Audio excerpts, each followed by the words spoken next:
Allah Subhanahu wa taala, la in syakartum la azidannakum wa la in kafartum inna adzabi lasyadid. Andaikan kalian bersyukur terhadap nikmatku, aku akan tambahkan untuk kalian nikmat yang lain. Maka syukur itu minimal adalah mengakui bahwa nikmat ini dari Allah, maka memuji alhamdulillah. Lebih jauh dari itu, menggunakan apapun kebaikan yang Allah berikan kepada kita untuk hal-hal yang diridhoi Allah, termasuk hadir, meluangkan waktu, mencari ilmu. Ini bagian dari syukurnya, nikmat sempat, nikmat sehat ya. Baik jamaah yang dimuliakan Allah, malam ini masuk seri terakhir surat Al-Fajr. Ini belum selesai karena tertunda libur 2 kali Pak Adi ya, berhalangan ya, pas ikut acara keluar kota. Baik, ini Al-Fajr, insyaallah selesai malam hari ini. Ada 3 tema besar Al-Fajr ini. Kita tadabbur, merenungi. Setelah mengkaji tafsirnya, kita renungi ayat demi ayat surat Al-Fajr ini. Saya refer sedikit, ulang sedikit. Yang pertama dulu bicara tentang keutamaan waktu, terutama Fajr, wal fajri. Maka terutama sholat fajar, ada 2 rakaat yang Nabi tidak pernah meninggalkan, bahkan mengqadha kalau bangunnya kesiangan ya.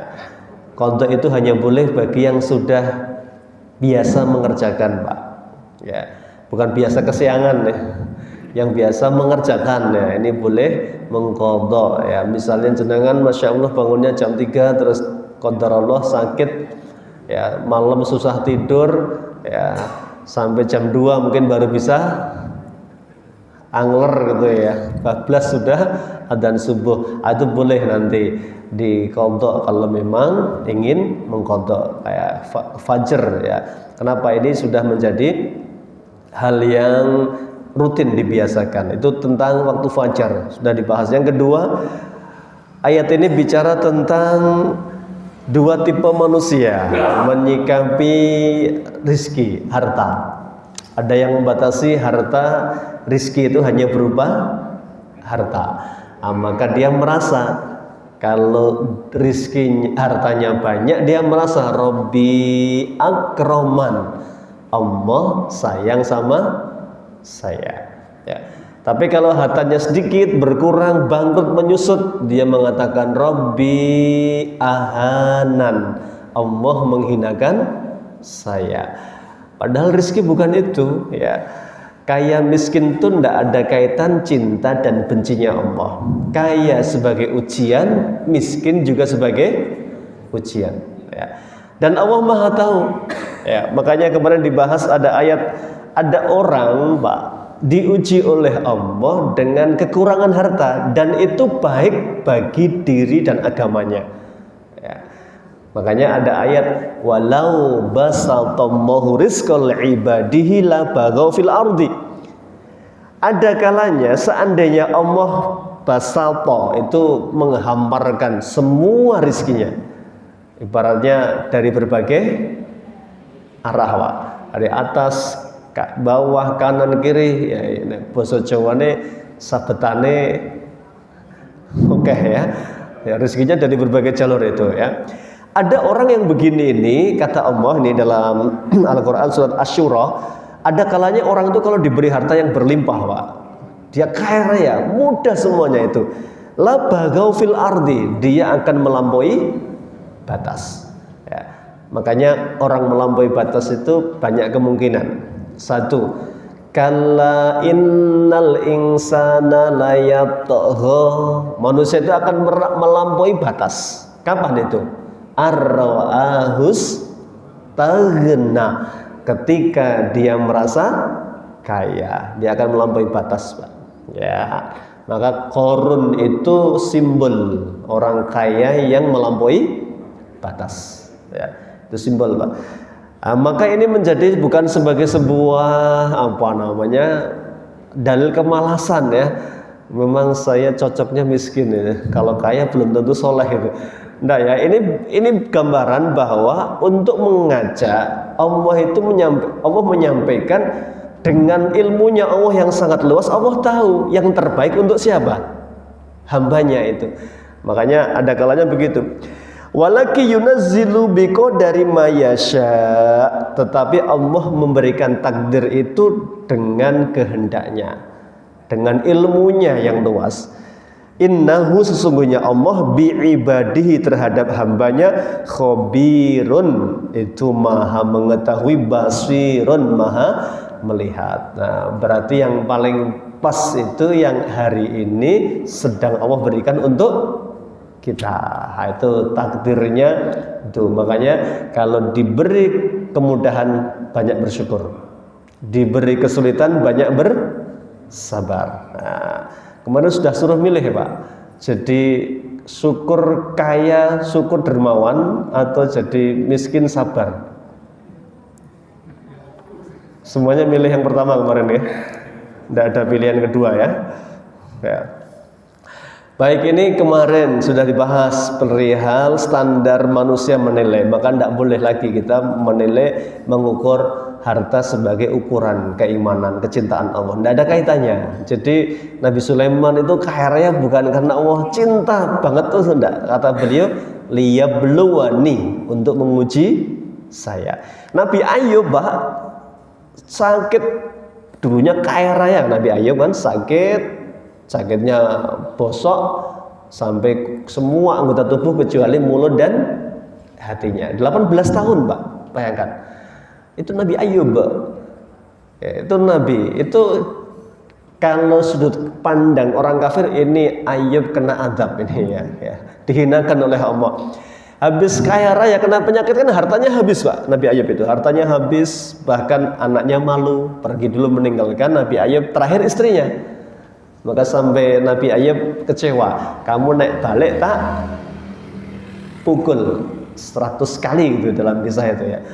Tapi nanti Allah perintahkan tidak usah 100 kali, sekali saja pakai lidi 100 dibongkok jadi satu dan dipukulkan tuk gitu, jangan keras-keras ya. Itu sebagai pelajaran saja. Nabi Ayub Pak, kalau sudut pandangnya miskin, susah, penyakit nggak sembuh-sembuh sebagai adab, Nabi Ayub itu orang yang paling nestapa itu. Karena tidak ada ujian yang mengalahkan ujiannya para nabi ya. Tapi tidak ada, bukan itu ya. Dijadikan oleh Allah bukan tanda mulia, tanda terhina, enggak. Semua ini ujian saja, maka tergantung kita menyikapinya. Kalau berada dalam kemudahan banyak bersyukur, dalam kesulitan banyak bersabar. Sama saja derajatnya insya Allah. Ayat 21 malam ini sudah masuk akhir surat Al-Fajr. Ini bicara tentang hari kebangkitan. Kalla idza dukatil ardu dakkan dakka. Kalla ya, haqqan ya, pasti ya. Idza dukatil ardu dakkan dakka. Di sini kata Ibnu Katsir id ay mutiat ya. Kalau dibenturkan bumi dengan bumi yang lain, dibenturkan itu gunung dengan gunung, bumi dengan bumi, artinya apa? Diguncangkan seguncang-guncangnya ya. Ini kondisi yang mengerikan sebagai gambaran pada hari kiamat. Waja'a rabbuka ya, dan datanglah Rabbmu Allah. Jadi Allah ini pada hari kebangkitan kelak Allah datang. Kalau hancurnya itu hari kehancuran, nanti ditiup sangkakala. Yang kedua ada hari kebangkitan. Maka Allah datang itu di hari kebangkitan. Waja'a rabbuka, dan datanglah Tuhanmu Allah. Wal malaku, dan para malaikat soffan soffa, baris berbaris. Jadi rapi sekali malaikat. Jumlahnya tidak ada yang tahu Pak malaikat ini. Kalau kita ngertinya yang masyhur ada berapa? 10 ya. Tapi nanti jumlahnya jauh lebih banyak dari itu. Ya. Nanti ada hadis yang di sini Nabi bersabda, yang geret neraka saja itu jumlahnya 4.900.000 malaikat. Yang bawa neraka. Jadi neraka itu saking gedenya, saking besarnya itu digeret malaikat 4.900.000 malaikat kata Nabi. Hadisnya sahih ini. Dan gedenya seberapa membayangkan neraka itu sampai ditarik malaikat. Dan malaikat itu sudah besar sekali. Jibril itu pernah menampakkan dirinya di atas langit dunia itu. Nabi Muhammad Rasul cerita dari ujung timur ke barat, selatan ke utara, saya lihat langit penuh dengan sayapnya Jibril.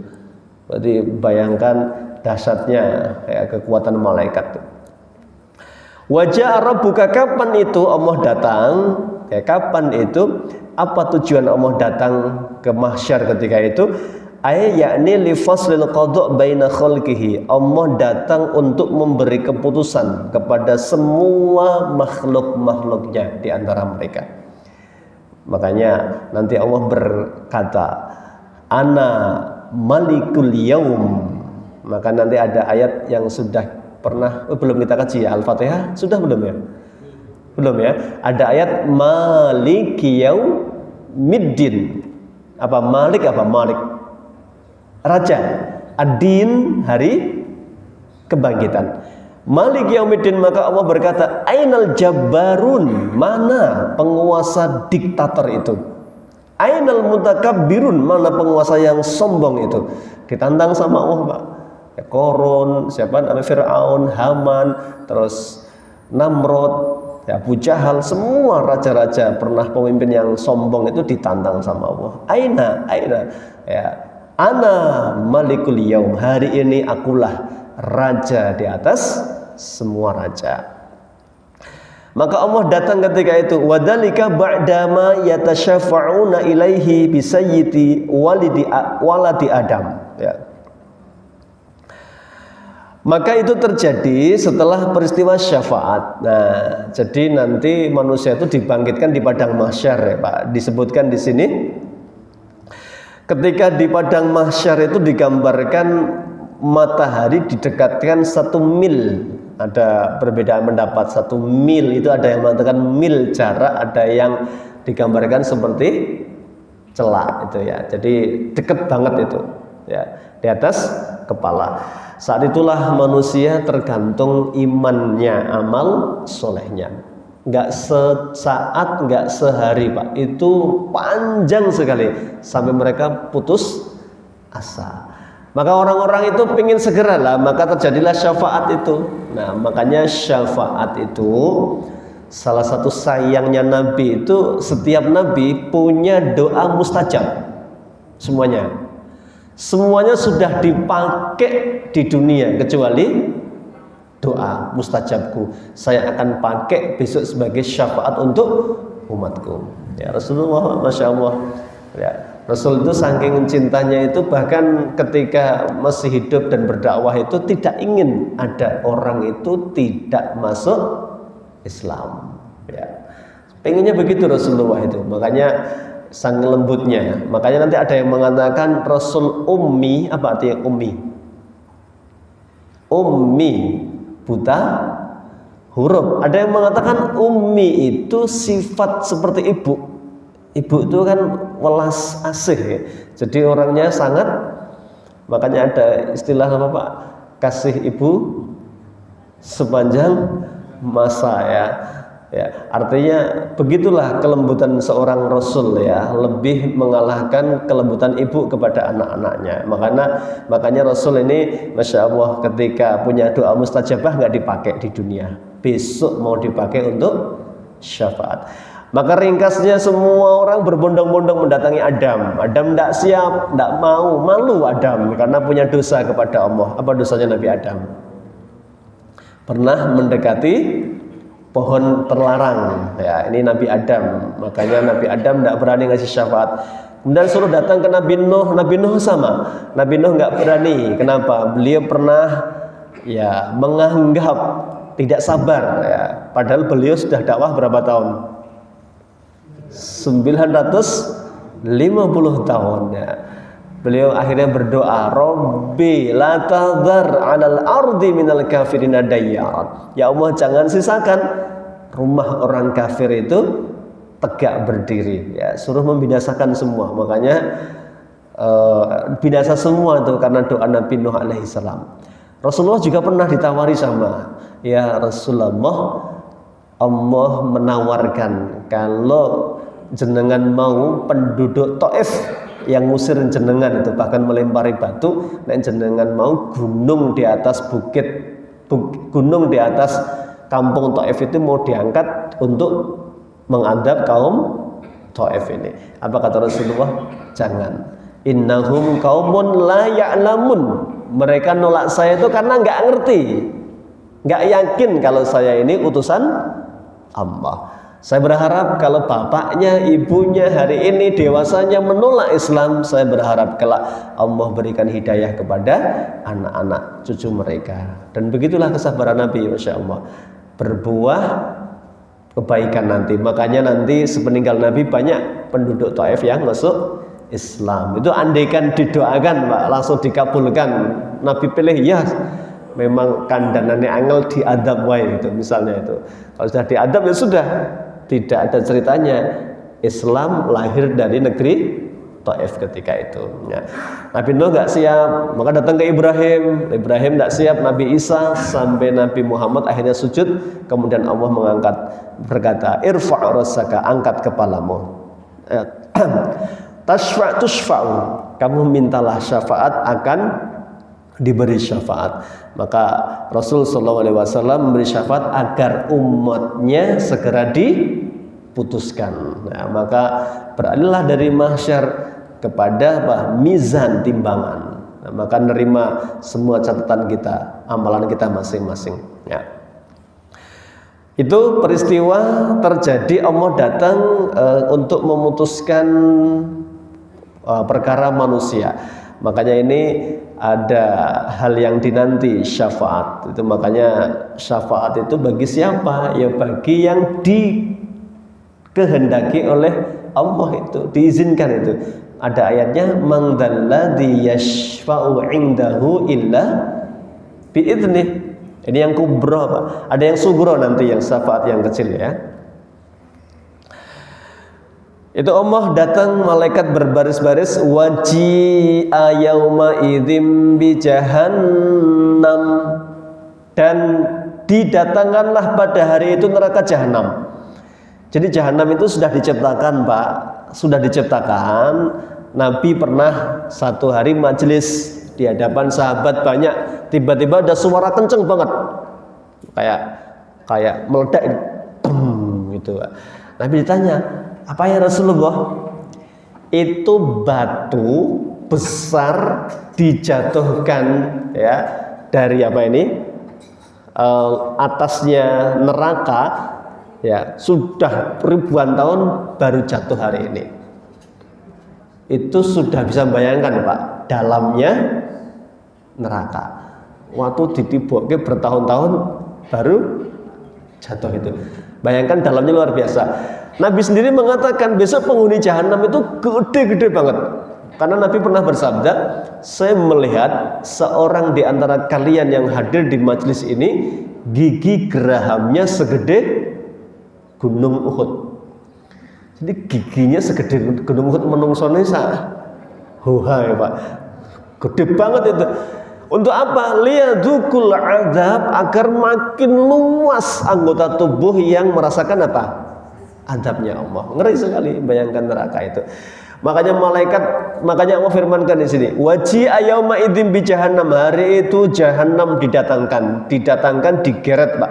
Makanya di sini ada keterangan dari Imam Muslim fi sahihi, dalam sahih Muslim, dari sahabat Umar ya bin Khattab, haddatsana, beliau menceritakan kepada kami, Abi Anil Ala bin Khalid Al-Kahili. Ini saya potong dari jalur Ibnu Mas'ud. Ibnu Mas'ud berkata, Rasul bersabda, yu'ta bi jahannama yauma idzin. Ya, hari itu neraka didatangkan, digeret. Ya. Ini orang-orang belum dicemplung ke Pak, tapi neraka sudah dipanasi ya. Laha sab'una alfi zimam, dia neraka itu digeret pakai 70.000 tali. 70.000 70.000. Sab'una alfan itu 70.000 tali.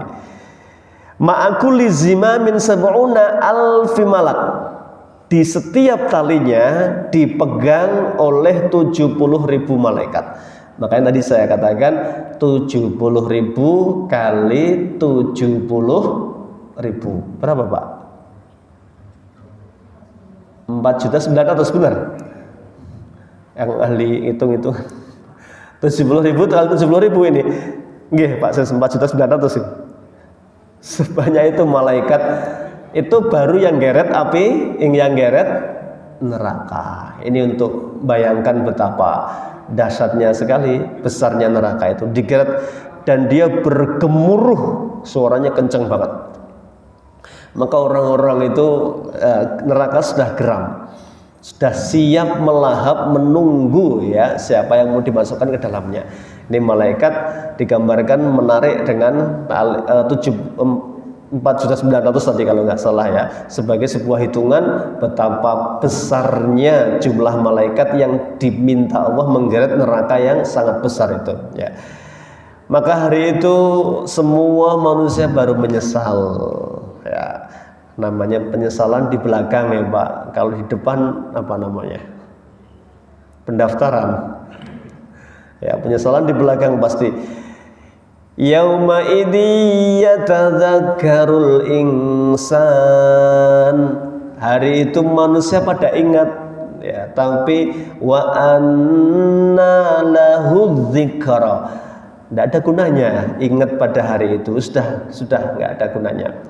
Makanya di sini semuanya mengatakan yaqulu ya laitani qaddamtu li hayati. Jadi sudah menyesal. Makanya Allah Subhanahu wa taala berkali-kali mengingatkan dalam Al-Qur'an. Ini kisah ini untuk diabadikan Allah untuk diambil pelajaran. Ini baru mati saja itu. Nanti orang-orang kafir itu jelas itu. Allah sampaikan dalam surat Hijr ayat yang kedua, ya waddul ladzina kafaru law kanu muslimin. Orang kafir itu mereka menyesal sekali kok matinya bukan sebagai seorang muslim. Itu baru matinya Pak itu ya. Makanya dia minta ditunda sejenak saja. Apa jawabannya? Apa keinginannya? Fa asaddaqa wa akum minas sholihin. Kalau ada kesempatan kedua saya ingin jadi orang soleh. Nah, itu penyesalan pertama di dunia ketika sakaratul maut ya. Berikutnya begitu mati jasadnya dikubur, ruhnya dibawa menghadap Allah dengan bau yang sangat busuk sekali, maka ditempatkan di tempat yang sangat buruk sekali. Maka disitulah nanti ya sudah ditampakkan sejak dikubur tentang adabnya besok yang akan diterima di neraka. Dikubur sudah diadab ya. Meskipun di permukaannya hijau, kuburannya pernah saya dikirimi brosur sales itu, kuburan di Ungaran itu apa sih, mewah sekali itu. Itu ya, ada tempat mainnya kayak surga Pak, kayak surga ya, gambaran surga begitu, hijau, luas, sejauh mata memandang, indah itu ya. Itu di luarnya Pak itu. Tapi di dalamnya ketika yang mati tidak mengakui Allah sebagai Rabb-nya dan Muhammad sebagai utusan Allah, dia matinya dalam keadaan kafir, berarti su'ul khotimah. Maka yang ada adalah adab itu di kubur itu ya. Meskipun di luarnya nampak hijau-hijau saja itu. Nah, kalau semua adab ditampakkan, orang soleh semua nanti ya. Gitu ya, nggak ada Pak ya. Kadang penggali kubur itu loh sudah lihat berbagai fenomena mungkin ya, itu aja kadang masih belum taubat kalau dia ahli maksiat ya ini. Maka sholat itu ya, Masya Allah. Makanya manusia itu begitu, Allah tahu. Walai yu'akhirallahu nafsan idza jaa ajalus. Manusia itu sama sifatnya, ngapusi ya. Jadi minta diberi tambahan waktu mesti apa? Tidak mungkin sesuai dengan omongannya, mesti dia balik Pak dengan keburukannya. Itu manusia ya, maka punya sifat tadi suka menunda-nunda. Maka semuanya menyesal. Nah, siapa yang menyesal? Ternyata semuanya menyesal Pak di sini. Diceritakan misalnya, yakni yandamu ala kulli ma salaf minhu minal ma'asi in kana asyan. Semua orang menyesali masa lalunya. Kalau dia ahli maksiat, maka dia menyesali, ya Allah, andaikan saya dulu tidak melakukan dosa-dosa itu. Ya laitani lam attakhid fulanan khalilan. Andaikan dulu saya enggak berteman dengan orang itu, dia menyesatkan saya sudah dapat hidayah. Laqad adallani ba'da ajja'ani dzikri. Dia menyesatkan saya setelah saya dapat petunjuk. Jadi ada Pak, orang-orang itu buruk gara-gara tahu temannya. Maka kata Nabi, teman itu termasuk barometer ya. Maka berteman dengan orang baik seperti berteman dengan penjual minyak wangi, dapatnya kebaikan semua. Ini yang menyesal siapa? Orang yang banyak dosa. Wa yawaddu law kana zdada min at-ta'at in kana ta'ian. Dan orang yang soleh pun menyesal, andaikan dulu saya lebih semangat lagi ibadah.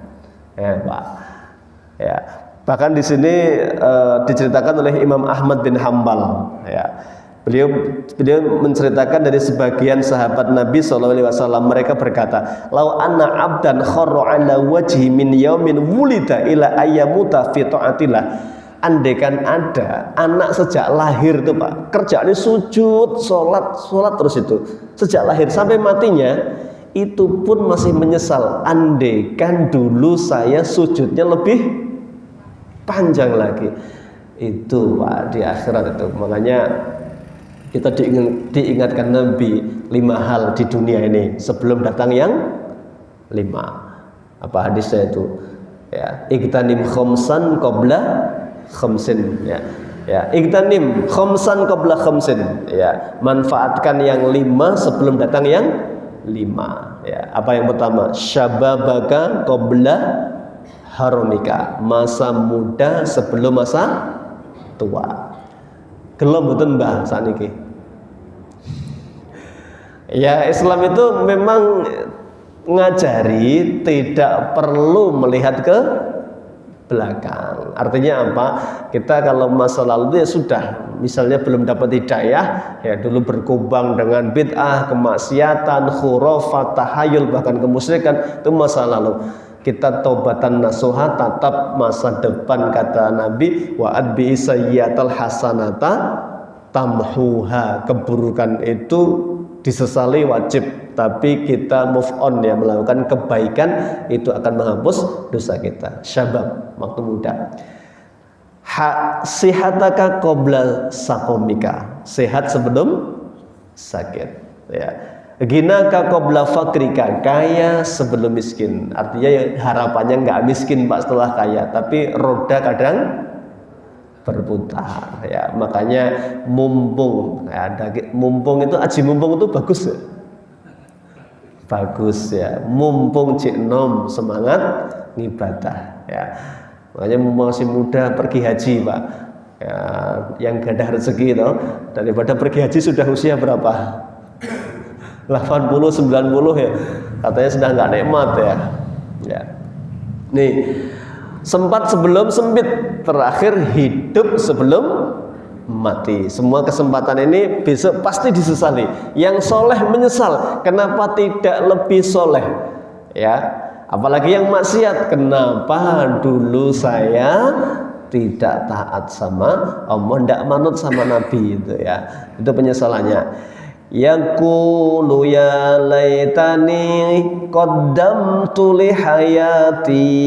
Yaqulu ya laitani, ya menyesal, ya Allah, andai kata, seandainya.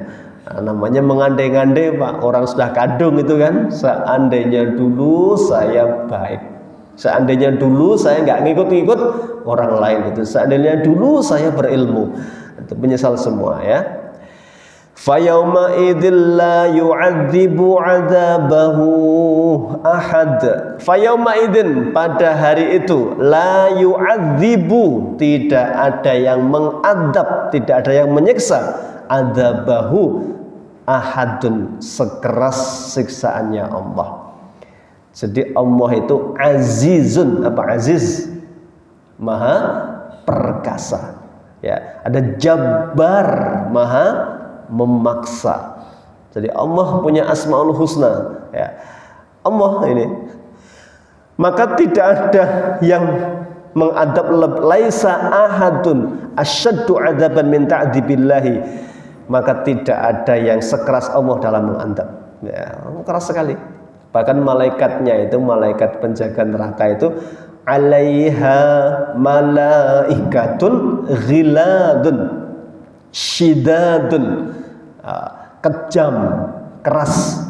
Nabi Muhammad ketika Isra Mi'raj melihat penjaga neraka Zabaniyah itu belas tidak bisa senyum, Pak. Jadi kalau malaikat yang lain ketemu Nabi itu senyum, ya, mengucapkan salam, ya, Jibril alaihissalam, bahkan nanti malaikat penjaga langit membukakan, mendoakan kebaikan. Melihat Zabaniyah itu merengut, kejam itu. Ya, ini memang Allah ciptakan untuk menyiksa penduduk neraka, maka kejam sekali. La ya'suna Allaha ma amarahum wa yaf'aluna ma yumarun. Apapun yang Allah perintahkan akan dikerjakan, tidak punya belas kasih sama sekali. Ini mengerikan sekali. Makanya hari itu disampaikan Allah tidak ada yang mengadab seperti adabnya Allah. Wala yuthiqu wathaqahu ahad, dan tidak ada yang mengikat, ya, membelenggu, ya, seketat belenggunya Allah di neraka jahanam. Makanya ayat-ayat ini dimunculkan di fase awal surat Makkiyah. Kenapa? Karena ini menguatkan iman. Makanya nanti hasil didikan sahabat itu Masya Allah, Pak, kalau itu menghantarkan ke surga, mereka akan lakukan semuanya, berebut kalau sesuatu menghantarkan ke surga. Tapi kalau sesuatu itu menghantarkan ke dalam neraka, mereka langsung, begitu ada larangan, mereka berhenti. Makanya seberat apapun dulu, Allah tahu khomer itu berat, khomer, maka khomer bertahap Allah mengharamkan. Tapi begitu surat terakhir turun, innamal khomru, sesungguhnya khomer, wal maisiru, judi, wal ansabu, wal azlamu, ridsun min amali syaitan, mundi nasib, ya, itu perbuatan setan semua. Fajtanibuhu. Jadi kan bayangkan ini, Pak, dulu Madinah itu penghasil apa? Khamar. Ya. Jadi makanya khamarnya itu kelas wahid, bahannya spesial, anggur, kalau enggak kurma. Bukan Pirtus sama lem Aibon, ya. Ya. Enggak, itu orang melarat pengen mendem itu kan, ini ya, dulu kan enggak ini, Pak, makanya spesial ini, dan itu sebagai mata pencaharian oleh mereka, ya. Maka ada produsennya, ya, Pak, ada mungkin kan Allah tuh melaknat khamr tuh 5 kan, yang buat, yang ngedarkan, ngirim salesnya, ya, Pak, berarti ya, nih bakulnya, penjualnya, yang menuangkannya, bartender namanya, ya. Yang kelima yang minum, ya, meskipun minumnya tangan kanan bismillah, ya, karena nanti khamr tetap haram, ya, itu. Pemenang kok tangan kiwa tambah dosa itu, ya. Jadi ini khamr itu Allah tahu, Pak, ini berat mengharamkannya. Tapi begitu ayat terakhir turun, semua sahabat mengatakan intahaina, intahaina, intahaina. Ya, kami berhenti, ya Allah, kami berhenti, kami berhenti. Maka semua ditumpahkan khamr. yang sudah pabriknya sudah nandon, pedagangnya sudah kulak, ini semua ditumpahkan. Itu kenapa? Karena tahu bahwa itu menghantarkan ke neraka kalau tidak ditinggalkan. Maka semua yang menghantarkan ke sana, ke neraka itu ditinggalkan. Ibu-ibu juga begitu, suruh pakai jilbab sudah nggak pernah berpikir, oh saya yang penting hatinya berjilbab itu ya. Ya, tidak perlu, sudah langsung pakai kain apa itu. Maka sampai digambarkan oleh sahabat, kami melihat hari itu pemandangan seperti banyak burung gagak di kota Madinah itu. Ya, karena kejauhan terlihat apa? Hitam-hitam, Pak. Burung gagak warnanya apa? Hitam ya. Ya, hitam. Makanya itu yang mengatakan yang paling mendekati sunnah adalah kerudung itu berwarna hitam gelap. Ya, meskipun pink boleh nggak? Ya boleh saja Pak ya. Ini namanya afdoliyah, itu yang lebih utama. Itu digambarkan sahabat itu juga sebagai sebuah dalil gambaran bahwa kenapa milih hitam. Dulu juga sahabat, istri-istri sahabat juga begitu. Seakan ada burung gagak yang banyak itu ya. Ini bab tentang syariah Pak. Kenapa? Itu sudah jelas disampaikan. Bahkan Nabi memberitahu sinfani min ahlin nar lam arohuma. Ada dua penghuni neraka ya, yang saya belum pernah lihat. Di zaman Nabi nggak ada mungkin ya. Siapa? Nisaun ariyatun kasiyatun mumilatun, perempuan ya, ariyah telanjang ya. Berpakaian Nabi seperti telanjang ya, megal-megal mengumbar auratnya. Ini buruk sekali. Mereka itu kata Nabi tidak akan mencium baunya surga. Ngambung wae ora apa maneh masuk, itu secara mafhum muwafaqahnya begitu. Ya kalau tidak taubat Pak ya ini. Baik, ini sebagai gambaran ya tentang beratnya adab. Maka sahabat itu selalu tumbuh rasa takutnya ketika diceritakan tentang neraka. Ya ayyatuhan nafsul mutmainnah, hai jiwa yang tenang. Di sini Ibnu Katsir mengatakan ini ada dua pendapat. Yang pertama itu di dunia ketika malaikat maut mendatangi orang soleh. Ya, malaikat maut pengennya Pak orang soleh ditarik nyawanya pelan sekali tanpa rasa sakit, pengennya malaikat itu. Digambarkan begitu. Makanya pelan-pelan, ya ayyatuhan nafsul mutmainnah irji'i ila rabbiki radiyatan mardiyah. Hai jiwa yang soleh, jiwa yang tenang, kembali ke Rabbmu dengan radiyatan mardiyah. Itu digambarkan seperti apa? Air keluar dari teko itu Pak, lembut mengalir ya, ditadai pakai kain berwarna putih wangi, langsung set dibawa malaikat menghadap Allah. Jasadnya dikubur ya, ruhnya dibawa menghadap Allah. Wanginya luar biasa. Lah nanti dikembalikan sejenak untuk ditanya oleh malaikat penjaga kubur itu ya. Malaikat bertanya di kubur itu ya. Beberapa pertanyaan nanti yang akan ditanyakan itu dikembalikan sejenak ruhnya nanti. Baik, itu yang pertama di dunia ya. Tapi tidak bisa Pak, Rasulullah Muhammad sendiri merasakan rohnya ketika diambil oleh Allah. Nabi gambarkan sakitnya seperti apa? Kambing hidup di sayat-sayat dikuliti. Dia bayangkan Pak, kambing hidup di kuliti, sakitnya luar biasa ya. Apalagi orang kafir itu jelas lebih menyakitkan sekali ya. Meskipun digambarkan ada telah meninggal dunia dengan tenang gitu. Jadinya kejat-kejat Pak ini. Ya. Jelas orang beriman aja sakitnya luar biasa, apalagi orang kafir ya itu. Itu yang pertama. Yang kedua, ya ayyatuhan nafsul mutmainnah ini ketika sudah di alam akhirat, maka Allah perintahkan, malaikat perintahkan, hai jiwa yang tenang. Siapa jiwa yang tenang ini? Yang yakin dengan janji Allah dulu ketika di dunia. Janjinya apa? Surga. Nah, maka dipersilahkan, irji'i ila rabbiki radiyatan mardiyah. Pulanglah kepada Rabbmu, pemilikmu Makanya kita kalau mati itu inna lillahi wa inna ilaihi rajiun, kembali kepada pemiliknya Allah. Fadkhuli fi ibadi, masuklah ke dalam kegolongan hambaku ya. Wadkhuli jannati, dan masuklah ke dalam surgaku. Nah, ini tentu harapan tertinggi setiap muslim ya, adalah kelak dipanggil oleh Allah dengan panggilan ini, masuklah ke dalam golongan hambaku yang soleh, masuklah ke dalam surgaku ya. Ini demikian Bapak Ibu jamaah yang dimuliakan Allah. Berikutnya surat Ad-Duha secara urutan. Turunnya surat setelah Al-Fajr adalah Ad-Duha.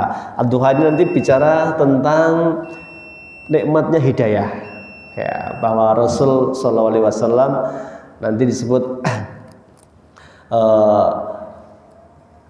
pernah, ini yang kemarin kontroversi ya, ada yang mengatakan Rasulullah itu pernah tersesat ya, pernah jahiliyah kemudian diberi petunjuk. Nah, itu benar enggak seperti itu ya? Makanya nanti kita tidak boleh membaca ayat dan tidak melihat tafsirnya, karena bisa fatal kalau membaca hanya terjemah tidak melihat tafsirnya. Itu nanti dibahas di pertemuan yang akan datang tentang tadabbur surat Ad-Duha, tentang masa kecil Nabi yang penuh ujian ya. Kalau ada yatim, nah termasuk nanti adab kepada anak yatim, fa'ammal yatima fala taqhar ya. Adab kepada peminta juga, wa ammasaila fala tanhar. Jangan kamu hardik orang anak yatim, jangan kamu kasar, kamu tolak orang yang meminta-minta. Itu kategori pengemis seperti apa yang tidak boleh ditolak, itu ada dibahas. Wa amma bi ni'mati rabbika fahadis, termasuk bagaimana adab terhadap nikmatnya Allah. Ternyata disuruh menceritakan, Pak ya. Jadi ceritanya jangan naik pas rugi terus ya, Pak. Pas untung ceritakannya, biar nanti ditagih lah cerita tok terus piye. Makanya ada adabnya nanti, bab tentang bagaimana diberi nikmat oleh Allah. Allah suka ternyata kalau ditampakkan sebagai rasa syukurnya ya. Baik, barakallahu fikum, kita sambung insyaallah tadabbur surat Ad-Duha pada pertemuan yang akan datang. Kita tutup dengan kafaratul majlis. Subhanaka Allahumma wa bihamdika asyhadu an la ilaha illa anta astaghfiruka wa atubu ilaik. Billahi taufiq wal hidayah. Assalamualaikum warahmatullahi wabarakatuh.